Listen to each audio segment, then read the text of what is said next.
Thank you for being informed and active voters. To gain your support, I want you to know more about me. First, let's start with my last name, Savage Martin. Actually, my maiden name is McJunkin. My father owned an independent insurance agency here in Duncanville for many years. I married into the name Savage, and when we divorced, my son was 13, and I wanted to maintain the name to help show the connection with him.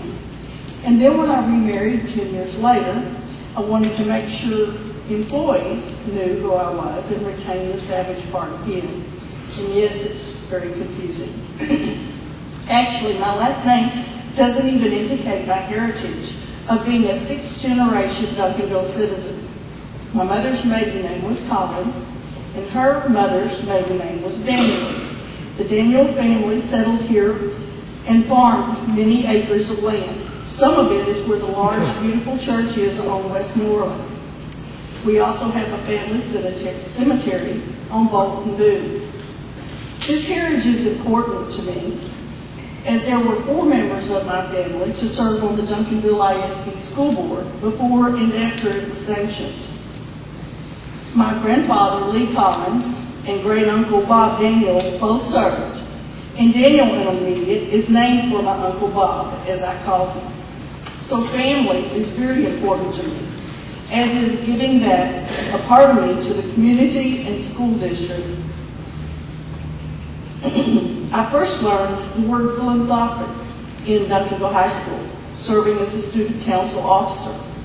And it made sense the minute that I learned it. I wanted to make a difference by serving others, and have had many opportunities to do just that.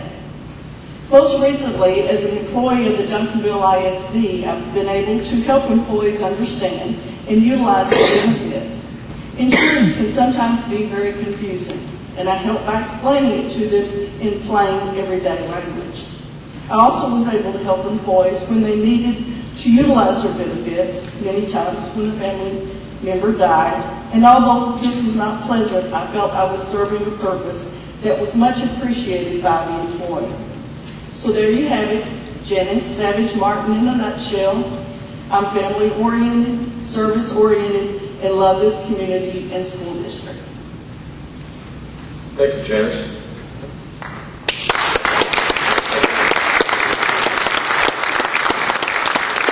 Good evening.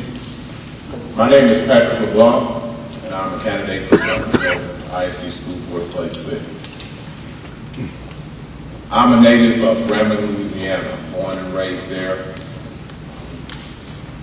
Parents are both educators, so it means that education is very important to me. Came to the Dallas-Fort Worth area in 1986 after attending Grambling State University. Got a degree from Dallas Baptist University. I later received my master's from Southwestern Baptist Theological Seminary in Fort Worth. I have been connected with children since even while I was at Southwestern because of the things that I do in my job. I am the regional coordinator for the Jason Foundation, which is an organization designed to promote the awareness and education for the prevention of youth suicide. It is the 3rd leading cause of young people killing themselves in our nation, and Texas is the 3rd state in the United States leading in youth suicide. And what I do is I go to school districts like Duncanville, and I educate them on how to identify students that might be at risk. So this is also something that enhances my drive to be there for these children, because a lot of times they get to the point that the only thing they're worried about is, does anybody care of what I'm going through? And we are there to help school districts to be proactive and not reactive when it comes to saving young people's lives. 4 years ago, I was asked to become the chaplain for the Duncanville High School football team, which I have done since 2008 football season. And again, this motivated me to get more involved with the students here at Duncanville ISD. The relationships that were forged with some of those players and students, and even the parents, has carried on even after graduation.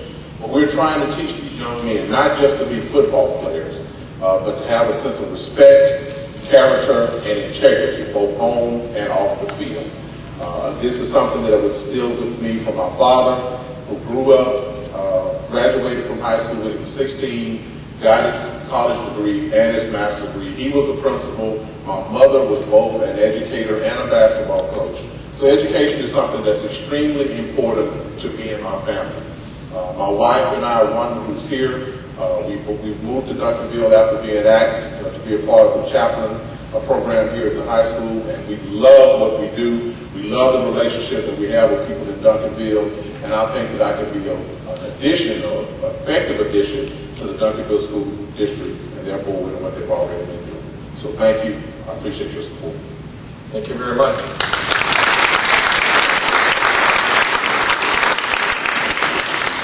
Okay, now we're going to come to the question and answer part. Again, we'll have 1 minute to respond to each of these questions, and so we'll draw a question out and then just hand it to me if you'll stick your hand down in there, maybe one, and then thank you, appreciate that. What experience do you have with complicated budgets? When you are given a 200+ page budget for a district, what will be your process to determine if it is a good budget for the school district? Okay. Well, in these economic times, I feel like my budget is a complicated budget sometimes.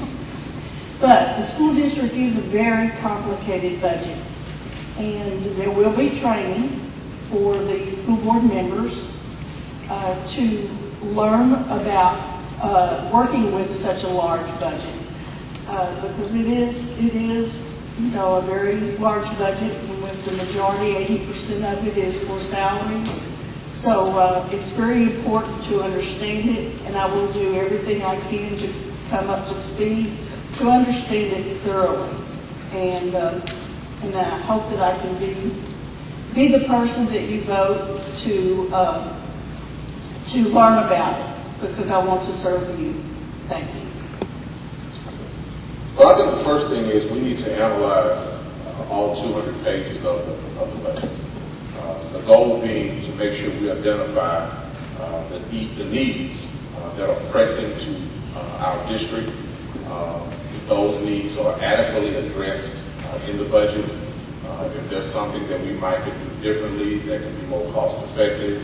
But the thing that I don't want us to do is do anything that's going to take away or hinder what we have going good here in Duncanville ISD.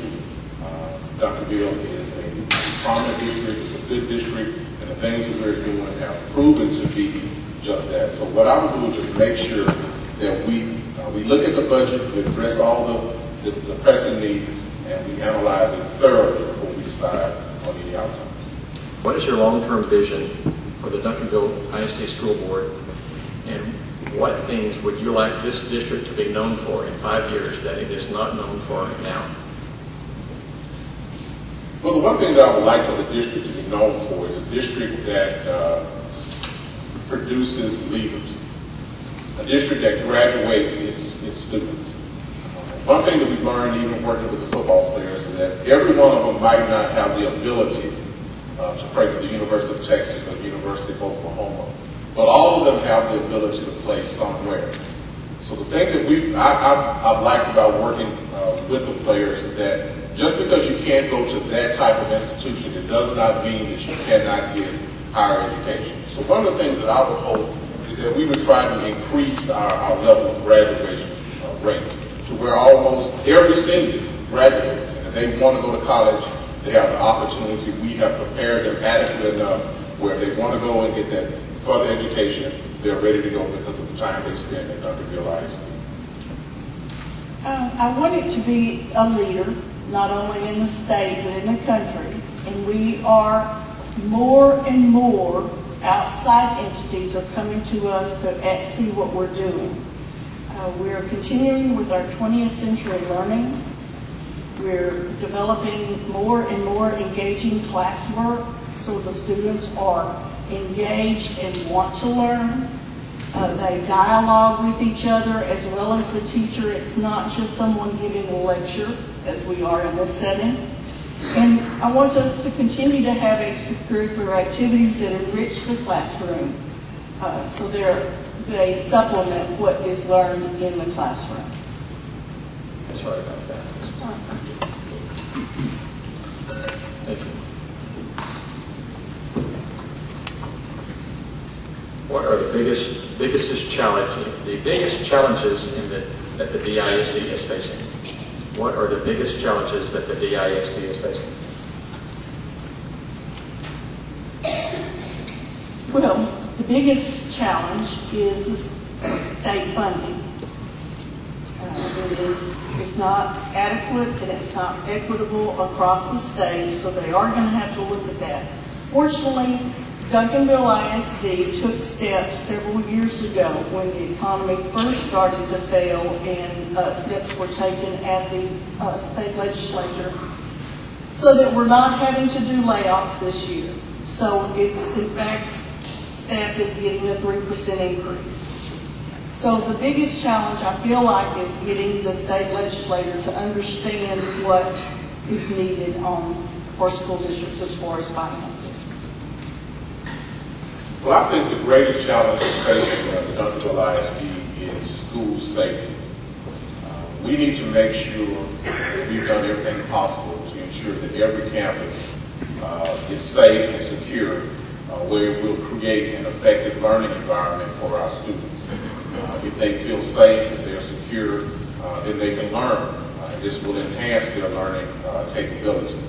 A lot of times we're sidetracked by some other issues, but I think the safety of our campuses is the greatest challenge that we're facing. And this stems from our work with the JC Foundation. A lot of times districts take it for granted because they have not had an incident. But just ensuring that our campuses are safe will ensure and increase the learning potential for our students. Thank you. Well, the question and answer part is over, so we'll move on to the summary statements. And Patrick, you're going to go first on that. I'll remind both of you that you have a minute and a half for each one of those. And so please begin, sir. I look forward for the opportunity to be a servant for not only the close to 14,000 students at the Duncanville ISD schools, but also the community and also you as the taxpayers. I am seeking this office simply for the reason to be there for these students. I want to be a champion for them. I want to be there to support them. I want to be there to encourage them. And as I think about this time and this election, and as we're running, and as I just spoke about how it's important to have school safety, you know, I think about that song, If You're Happy and You Know It. And a lot of times this is something that we sing with our little children. If you're happy and you know it, clap your hands, stomp your feet, do all three. But if they're in a right environment, they're in an environment that's conducive for learning, they will be happy. They will be happy. And if we can produce that type of environment, if we can have an environment that's conducive for learning, that's going to produce good attitudes in our students, then if we have good attitudes, that will produce good outcomes. If they have great attitudes, that will produce great achievements.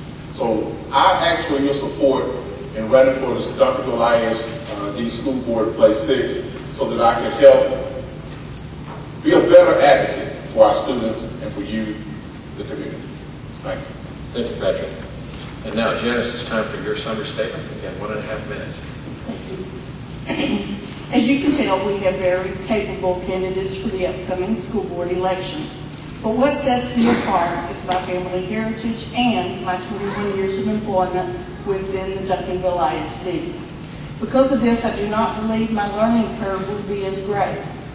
But I do believe I will have an opportunity to learn many things about our school district that I do not know.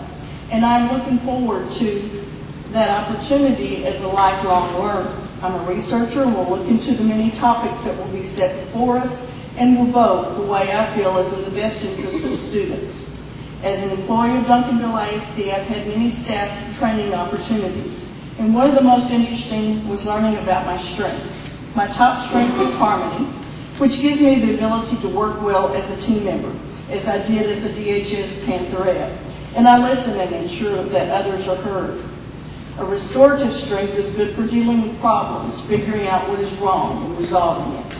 The strength of responsibility speaks for itself, as I feel extremely responsible for this school district and how it appears to us within the community, as well as those outside of the community. And the strength of a ranger is also important, as I like to figure out how all the pieces and resources can be arranged for maximum productivity. I have all the tools and I'm ready for this job. I hope that you will vote for me so that I can do it. Thank you. Thank you, Janice. I appreciate that. Thank you for both places. 6 minutes.